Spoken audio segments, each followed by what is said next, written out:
The way things come out here can be rather different to how things are portrayed or known or reported in the outside world. So here in North Korea, there's only state media.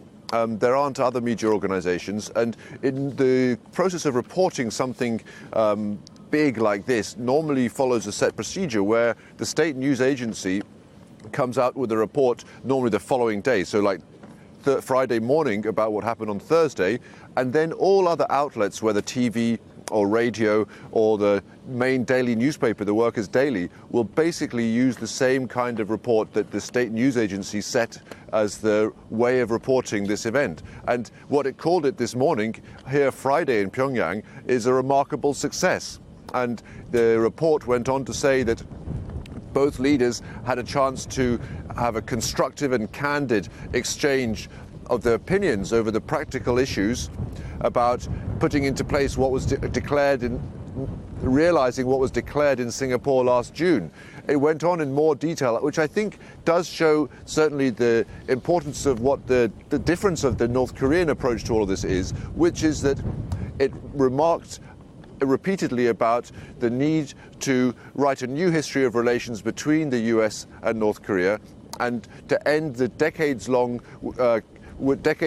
what it called characterized by antagonism and mistrust. So this is very much the way that the North Koreans see this whole issue, as came out in that Singapore declaration. First and foremost for them, it is building trust with the US, turning around the relationship, so overcoming what has been 70 years since the Korean War, where the narrative here has been very much anti-American and trying to turn all of that hostility into friendship.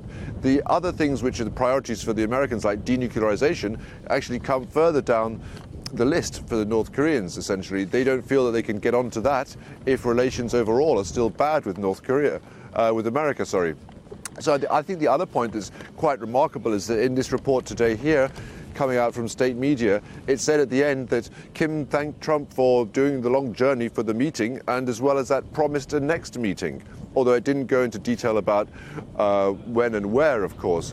So overall, this whole week, all of the reporting since the first reports came out on Sunday of the departure of North Korea's Supreme Leader Saturday here in North Korea, all of this reporting here, it's all been presented as successful. It was even described as successful before it happened.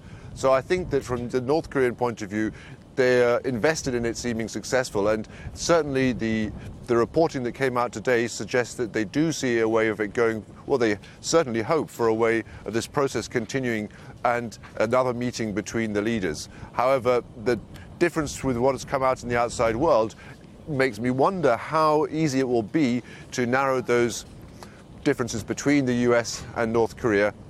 However, if we do still see signs of diplomatic contact at whatever level, I think that is at least reassuring. But it might take, the North Korean leader is still not back here yet. He might not get back here until next Tuesday.